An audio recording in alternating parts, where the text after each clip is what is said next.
ஆண்டவராகிய இயேசு கிறிஸ்துவின் நாமத்தினாலே உங்களுக்கு என்னோட அன்பின் வாழ்த்துக்கள். இன்றைய நாளின் தியானத்துக்காக தேர்ந்து கொள்ளப்பட்ட வேத வசனம் சங்கீதங்களின் புஸ்தகம் 104வது சங்கீதம் 33வது வசனம். நான் உயிரோடு இருக்கும் மட்டும் என் கர்த்தரை பாடுவேன், நான் உள்ளளவும் என் தேவனை கீர்த்தனம் பண்ணுவேன் என்று சங்கீதக்காரன் பாடுகிறார். உயிரோடு இருக்கும் மட்டும் கர்த்தரை பாடுவேன்.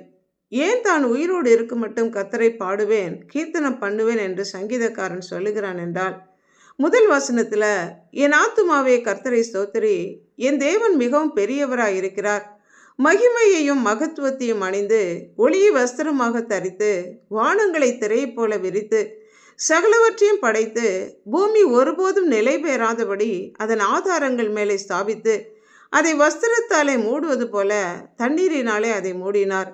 அவருடைய கண்டிதத்தினாலே தண்ணீர் விலகி ஓடி அவருடைய குமரலின் சத்தத்தினாலே விரைந்து சென்று அவர் ஏற்படுத்தின இடங்களுக்கு சென்றது.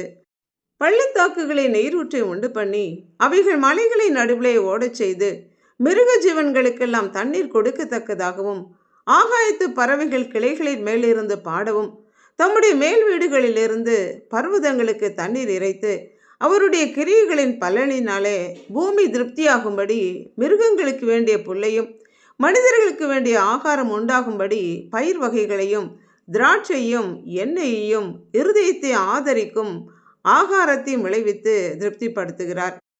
மரங்கள் குருவிகளுக்கும் கொக்குகளுக்கும் குடியிருப்பாகவும் மலைகளும் பர்வதங்களும் வரையாடுகளுக்கும் குளிமுசல்களுக்கும் அடைக்கலமாக சிருஷ்டித்து சமுத்திரத்திலே மச்சங்களையும் திமிங்கலங்களையும் உண்டாக்கி அவைகளுக்கெல்லாம் ஆகாரம் கொடுத்து ஆளுகை செய்கிற தேவனுடைய சிருஷ்டிப்பை கண்டு தன்னையும் தான் இருக்கிற பூமியை சுற்றிலும் உள்ள சகலவற்றையும் சிருஷ்டித்த தேவனுடைய வல்லமையை மகிமையை உணர்ந்தவனாய் தான் உயிரோடு இருக்கும் மட்டும் கர்த்தரை பாடுவேன் என்றும் தான் உள்ளளவும் தேவனை கீர்த்தனம் பண்ணுவேன் என்றும் மனதார தன்னை படைத்த தேவனுக்கு நன்றி செலுத்துகிறான். மாத்திரமல்ல, படைத்த தேவனை நோக்கி கூப்பிடும்போது அவர் தமது செவியை சாய்த்து கேட்டு பதில் தருகிறபடினாலே தான் உயிரோடு இருக்கும் அளவும் அவரை தொழுது கொள்வேன் என்றும் தன்னை படைத்த தேவனையும் அவருடைய சிருஷ்டிப்புகளையும் பார்த்து தான் அவரை தியானிக்கும் தியானம் தனக்கு இனிமையாக இருப்பதனால கர்த்தருக்குள் மகிழ்வேன், கர்த்தரை நான் எக்காலத்திலும் ஸ்தோத்திரிப்பேன்,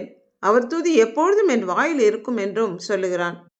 கர்த்தருடைய ரட்சிப்பையும் அவருடைய உயிர்ப்பிக்கும் செயல்களையும் தேற்றுதலையும் தியானித்து தான் பாடும்போது தன்னுடைய உதடுகளும் கர்த்தன் மீட்டு கொண்டுள்ள தன்னுடைய ஆத்துமாவும் கம்பீரித்து மகிழும் என்று பாடி, ஜீவனை பார்க்கிலும் உமது கிருபை நல்லது, என் ஜீவனுள்ள மட்டும் நான் உம்மை துதித்து உமது நாமத்தை சொல்லி கையெடுப்பேன் என்று நன்றி நிறைந்த இருதயத்தோடு தேவனை துதிக்கிறான்.